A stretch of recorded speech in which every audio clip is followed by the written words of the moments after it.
जय हिंद दोस्तों, कैसे हैं आप लोग। हमारे हिंदू संस्कृति में ऐसी कई कहानियां हैं जो हमने आज तक नहीं सुनी और उसका जिक्र किसी किताब में भी आपको नहीं मिलेगा। दरअसल हम आज के लोग मंदिरों को मूर्तियों से जानते हैं, लेकिन सच तो यह है कि ड्रैगन और डायनासोर से पहले भी एक दुनिया थी जहां पर कई तरह के विचित्र प्राणी हुआ करते थे। उनमें से एक प्राणी था याली, जो कि बहुत ही खतरनाक था और नाचिनूर नाम की एक बुक में याली का डिस्क्रिप्शन भी है और कई मंदिरों में याली की मूर्ति भी पाई जाती है। एक नागमलाई नाम का जंगल था जहाँ पे कई सारे नागवंशी रहा करते थे और वहीं पर एक खजाना दफनाया गया था जिसको पाने के लिए कई लोग आए और जो कोई भी वहां पर आया वह मारा गया। अब फिल्म में हमें प्रेजेंट का सीन दिखाया जाता है जहां पर हम एक पति पत्नी को देखते हैं जो कि किसी से छुप कर भाग रहे थे। उनके पीछे जो लोग पड़े हुए थे दरअसल वह उनको मारना चाहते थे, क्योंकि वह दोनों पति पत्नी बहुत ही ज्यादा कर्जे में डूबे हुए थे और कर्जदार उनका पीछा कर रहे थे। उन्हें मारने के लिए वो भागते हुए नागामलाई जंगल के बॉर्डर में पहुंच जाते हैं और जब वह कर्जदार यह देखते हैं तो वह अपना रास्ता मोड़ लेते हैं। उसके बाद यह पति पत्नी जंगल के अंदर जाते हैं और वहीं पर सो जाते हैं।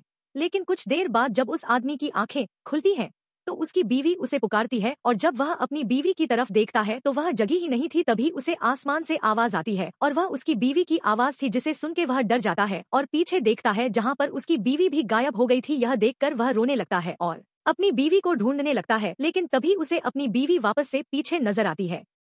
उसे उठाता है और उससे कहता है कि उन्हें यहाँ से निकलना होगा, पर वह उसे लेकर तुरंत वहाँ से आगे बढ़ने लगता है। उस घटना को देखकर उसे याद आता है कि वह दरअसल नागमलाई जंगल में है जहाँ पर कोई भी नहीं आता जाता, पर उसे उस खजाने के बारे में भी पता था। इसीलिए वह उस पेड़ के पास पहुँचता है जहाँ पर वह खजाना रखा गया था और वह एक लकड़ी से उस पेड़ के नीचे खोदने लगता है। उसके ऐसा करने पर एक हाथी वहाँ पर उत्पन्न हो जाता है जो कि उसका पीछा करने लगता है और उसे उठाकर वह जान से मार डालता है। हम देखते हैं कि दरअसल ये किताब नंदिता नाम की एक आर्कोलॉजिस्ट पढ़ रही है और वो अपने असिस्टेंट के साथ तमिलनाडु निकल जाती है।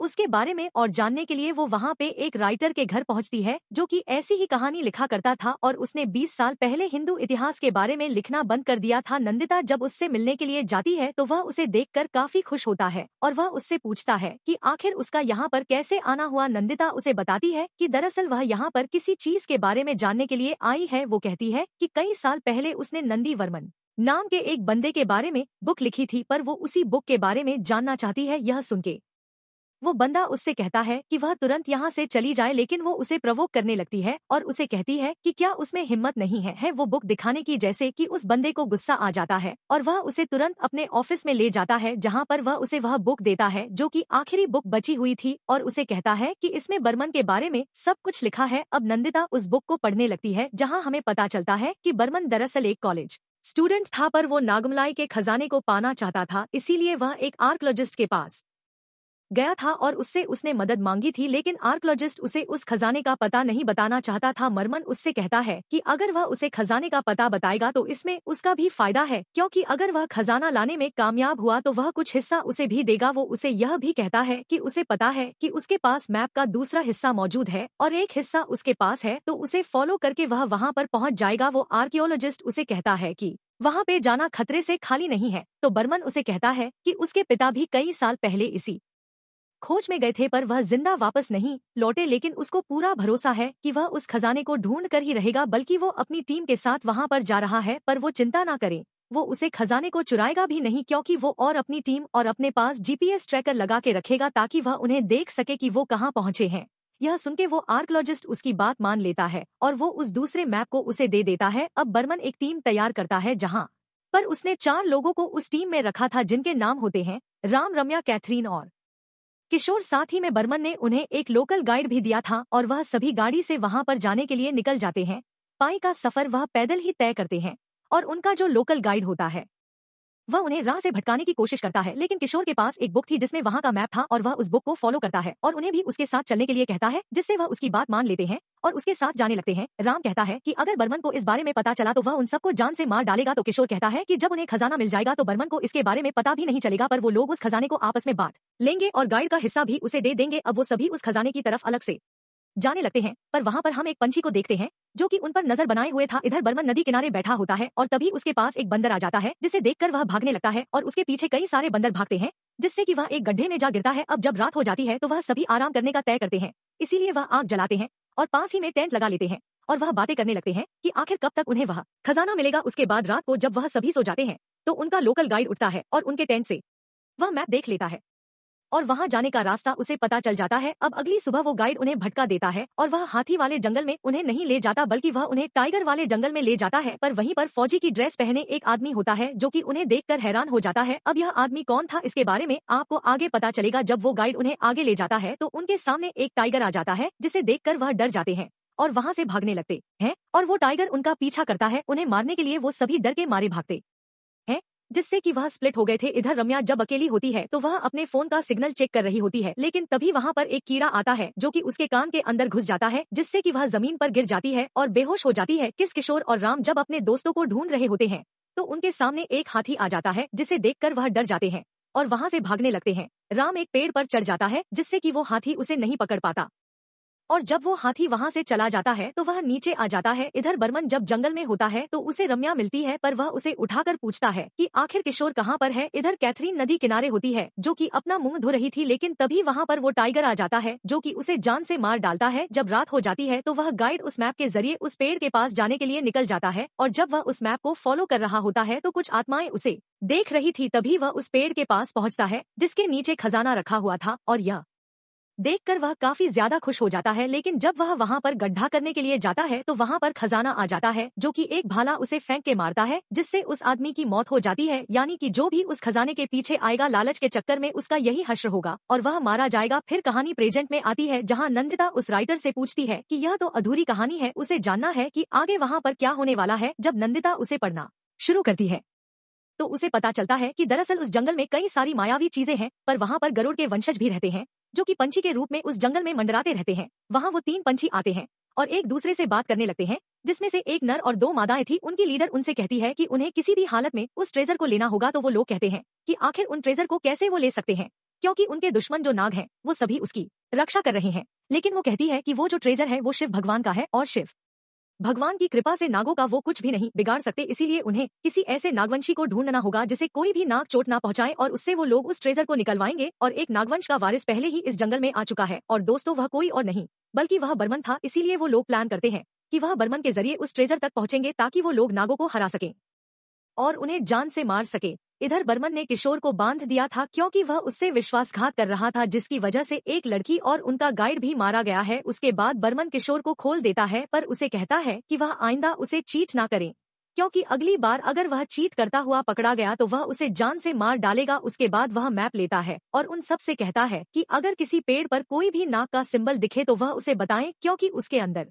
ही खजाना होगा। इसीलिए वह सभी अब एक एक करके सारे पेड़ों को ढूंढने लगते हैं और तभी बर्मन को एक पेड़ नजर आता है जिसके ऊपर वह निशान बना हुआ था, पर उसे लगता है कि उसके अंदर ही खजाना होगा। उसके बाद वह उस आर्कियोलॉजिस्ट को कांटेक्ट करता है और उसे बताता है कि उसने वह पेड़ ढूंढ लिया है जिसके नीचे खजाना है। लेकिन वो आर्कियोलॉजिस्ट उसे कुछ बताना चाहता था, लेकिन इससे पहले ही उसका फोन कट हो जाता है। लेकिन इससे पहले ही उसके नेटवर्क चले जाते हैं। उसके बाद जब वह आगे बढ़ते हैं तो अचानक से उन पर ट्राइब लोग हमला कर देते हैं जो कि उन्हें बुरी तरह पीटते हैं और वह रम्या के सर में एक्स घुसा देते हैं, जिससे रम्या की वहीं पर मौत हो जाती है। उसके बाद बर्मन उनका सामना करता है और उन्हें पीटता है, लेकिन तभी वहाँ पर वह गरुड़वंशी आ जाती है जो कि एक पंछी के रूप में थी, जिसे देखकर वह ट्राइब डर जाती है और वहाँ से भाग जाती है। अब रात को वह सभी गरुड़वंशी प्रार्थना करते हैं जहाँ से आसमान से उनकी तरफ एक शस्त्र आता है जिससे कि वह नागों से लड़ सके। अगली सुबह होते ही वो आर्कियोलॉजिस्ट बर्मन को कांटेक्ट करने की कोशिश करता है, लेकिन बर्मन ने सारे जीपीएस बंद कर दिए थे, जिसकी वजह से वह बंदा उससे कांटेक्ट नहीं कर पाता।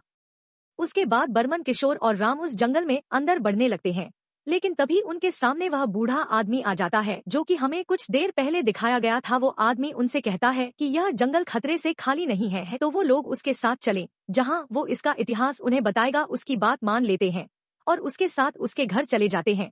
पर तब वो आदमी वहाँ की कहानी बताना शुरू करता है कि आखिर उस ट्रेजर की क्या हिस्ट्री थी। वो कहता है कि कई साल पहले यहाँ पर काशीवर मुनि रहा करते थे, पर काशीवर मुनि की सूरी और आरी नाम की 2 बहनें थी। उस मुनि की छोटी बहन आरी की शादी मीसा से हुई, पर काशीवर से उसने कई सारे सर्प बच्चे मांगे, पर काशीवर ने जब उसे वरदान दिया तो उसे कई सारे सांप के बच्चे हुए। जब उसकी बड़ी बहन को यह बात पता चली तो उसे बहुत ज्यादा गुस्सा आया और उसने फैसला किया कि उसकी बहन के वारिस से शक्तिशाली वारिस वो अपना बनाएगी। इसीलिए उसने गरुड़ रूपी बच्चों का वरदान मांगा ताकि वह अपनी बहन से लड़ सके। पर मुनिवर ने जब उसे वरदान दिया तो उसे कई सारे ईगल बच्चे हुए और तब से ही उन दोनों बहनों में जंग छिड़ गई, जहाँ पर पंछी और सर्प में हमेशा लड़ आई होती रहती थी, लेकिन आरी का जो दूसरा बेटा था उसका नाम वासुकी था और वो भगवान शिव के गले में विराजमान था। इसीलिए भगवान शिव को जब यह बात पता चली तो वह सीधा नागमंशी के साथ हो गए और एक नागमणि उन्हें तोहफे में दी और वो नागमणि पत्थर की रक्षा करने की जिम्मेदारी उन्होंने सर्पों को दी, क्योंकि वो एक ऐसा पत्थर था जिसे पाकर कोई भी सारे लोगों पर राज कर सकता था। अब गरुड़ यह चाहते थे कि वह मणि उसे मिले, इसीलिए उसने सर्पों पर हमला बोल दिया और वह उनसे लड़ाई करने लगे। अब नागों ने उस मणि की रक्षा करने के लिए एक नागलोक बनाया और वह नागोक आज भी इस जंगल में कहीं पर मौजूद है। यह नागोक किसी की भी दृष्टि में नहीं आता है, लेकिन उसके अंदर जाने के लिए एक भाला चाहिए होता है, जो कि एक मायावी भाला है, पर सिर्फ एक नागवंशी ही उसको पाकर उसके अंदर प्रवेश कर सकता है। पीढ़ी दर पीढ़ी उस भाले की रक्षा करी गई थी और यहाँ तक कि रावण ने भी उसकी रक्षा की थी। रावण का वंश का जो आखिरी राजा था उसका नाम वीरपुत्रन था और ब्रिटिश समाज जब वहाँ पर आया तो वीरपुत्रन ने उससे बहुत ज्यादा लड़ाई करी और अरब्स को भी उसने बहुत ही बुरी तरह मारा था, क्योंकि उस भाले का पता उन लोगों को भी चल चुका था। इसलिए वीरपुत्र ने अपना फेवरेट हाथी अश्वत्थामा को अपना बैटल में चुना, पर अश्वत्थामा इतना खतरनाक था कि वह सबको मार सकता था। वीरपुत्र जब अकेला पड़ गया था तो उसके लोगों ने ही उसे मारने की साजिश रची। जब वीरपुत्रन को इस बारे में पता चला तो उसने काली माता के पूजन का आयोजन किया, जहाँ पर उसने काली माता की किताब कुंजिका को उसी जंगल में दफना दिया ताकि वह किसी के हाथ न लग सके। उसी पूजा में प्रसाद में जहर मिला दिया गया था और वीरपुत्र ने जब उसे पिया तो उसकी वहीं पर मौत हो गई। जब उसके फेवरेट हाथी ने उसकी जान बचाने की कोशिश की तो उन बेरहम लोगों ने उस मासूम जानवर को भी बेरहमी से मार डाला। उस दिन से उस जगह पर एक सन्नाटा बस गया। लोग कहते हैं वहाँ खजाना छुपा है, पर जो भी उसके करीब जाता है वीरपुत्रम और अश्वत्थामा की आत्माएं वहाँ आ जाती हैं। उनकी आंखों में सिर्फ एक ही चीज होती है, बदला, और जो भी सामने आता है वो जिंदा नहीं लौटता। जब राम ये कहानी सुनता है तो हंसते हुए उस बूढ़े अंकल से कहता है, ये सब बकवास है, मनगढ़ंत कहानी है। लेकिन वो बूढ़ा शांत होकर कहता है, नहीं बेटा, ये कहानी झूठ नहीं है, क्योंकि मैं खुद वीरपुत्रम के वंशजों में से एक हूँ। इतना सुनते ही वर्मन के चेहरे पर हैरानी की लकीरें खिंच जाती हैं और वो बिना कुछ कहे तुरंत एक चाकू उठाता है और उस आदमी का गला रेत देता है। वो वहीं ढेर हो जाता है। वर्मन का चेहरा अब डर और सनक से भर चुका है। वो दौड़कर मंदिर में जाता है और वहाँ एक पुराना बक्सा खोलता है। अंदर से एक मैप निकलता है, जिसे देखते ही उसकी आंखों में एक अजीब सी चमक आ जाती है। अब मुझे पता है कहाँ जाना है। उसके दो दोस्त ये सब देख रहे होते हैं, उनके चेहरों पर डर साफ झलक रहा होता है। वो सोचते हैं कहीं अगला नंबर हमारा तो नहीं। इधर राम और किशोर खजाने की तलाश में आगे बढ़ते हैं। तभी अचानक एक भयानक सांप किशोर को जकड़ लेता है और निगल जाता है। राम चीखता है, भागता है, पर उसके चारों ओर सैकड़ों सांप निकल आते हैं। वो किसी को नहीं छोड़ते और राम की चीखें सन्नाटे में गुम हो जाती हैं। उधर वर्मन जंगल की गहराई में बढ़ रहा होता है। तभी एक विशाल नाग उस पर झपटता है। वो लगभग मरने ही वाला होता है, लेकिन तभी आकाश से एक गरुड़ वंशी प्रकट होती है। उसके नुकीले पंजों में नाग को जकड़कर उसे ऊपर आसमान की ओर उठा ले जाती है। वो नहीं चाहती कि वर्मन की कहानी यहीं खत्म हो। नंदिता बहुत ज्यादा हैरान हो गई थी और राइटर से कहती है कि उसे आगे की कहानी भी जाननी है, इसीलिए वह राइटर उसे बाकी के पन्ने देता है। लेकिन राइटर उसे कहता है कि आगे के पन्ने वो बिल्कुल भी ना पढ़े, लेकिन वो कहती है कि उसे वह पढ़ना जरूरी है, इसीलिए वो राइटर उसे आगे के पन्ने दे देता है। और जब वह आगे की स्टोरी पढ़ती है तो उसे पता चलता है कि बर्मन छूट के एक अजीब सी जगह पर पहुंचा था और वहाँ पर उसे गरुड़ मिलने के लिए आया था, जहाँ पर उसे वह भाला भी मिला था। और जब उसने उस भाले से उस जाने के लिए खुदाई शुरू करी तो वहाँ पर वह गरुड़वंशी भी आ गए थे और अश्वत्थामा और वीरपुत्रन की आत्माएं भी वहाँ पर आई थी उसे मारने के लिए, लेकिन गरुड़वंशियों ने उसे बचा लिया था। उनके मरते ही याली उठ गया और उन सब का सामना करने लगा और याली जो था वह बहुत ही ज्यादा खतरनाक जानवर था। उसने एक एक करके सबको मारना चाहा, जहाँ पर वह गरुड़ याली का सामना नहीं कर पाए और उनकी जो लीडर थी वह डर के मारे वहाँ से भाग निकली, क्योंकि याली सबसे शक्तिशाली था और उसको कोई नहीं हरा सकता था। और वहाँ पर शेषनाग भी आ गए थे उसकी रक्षा करने के लिए, क्योंकि किसी भी हाल में वह नागमणि गरुड़वंशी को नहीं दे सकते थे। अब यह किताब यहीं पे खत्म हो जाती है और नंता यह कहानी पढ़ के हैरान हो जाती है। वो राइडर उसे कहता है कि अभी भी उसकी भूख नहीं मिटी होगी, लेकिन इसके आगे वह उसे कुछ भी नहीं बता सकता, इसीलिए भलाई इसी में है कि वह यहाँ से चली जाए। जब नंदिता वहाँ से डर के मारे जा रही होती है तो वहाँ पर उस भाले को भी देख पाती है और यह देखकर वह डर जाती है और वहाँ से चली जाती है। तभी हम उस राइडर की आंखों को देखते हैं जो कि नाग जैसी हो गई थी और हम समझ पाते हैं कि बर्मन कोई और नहीं बल्कि यही राइडर है जब यह 20 साल पहले वहां पर गया था और उसके साथ यह सब हुआ था, लेकिन जब उसे यह पता चला कि वह भी एक नागवंशी है तो उसने नागों का साइड लिया और वह हमेशा के लिए यहाँ पर आकर रहने लगा, इसीलिए उसने गरुड़ों का साथ छोड़ दिया था। इसी के साथ यह मूवी यहीं पर खत्म हो जाती है। तो दोस्तों, यह थी इस फिल्म की कहानी जहाँ पर हमारे इतिहास के बारे में बताया गया है। आपको यह कहानी कैसी लगी, आप हमें कमेंट सेक्शन में जरूर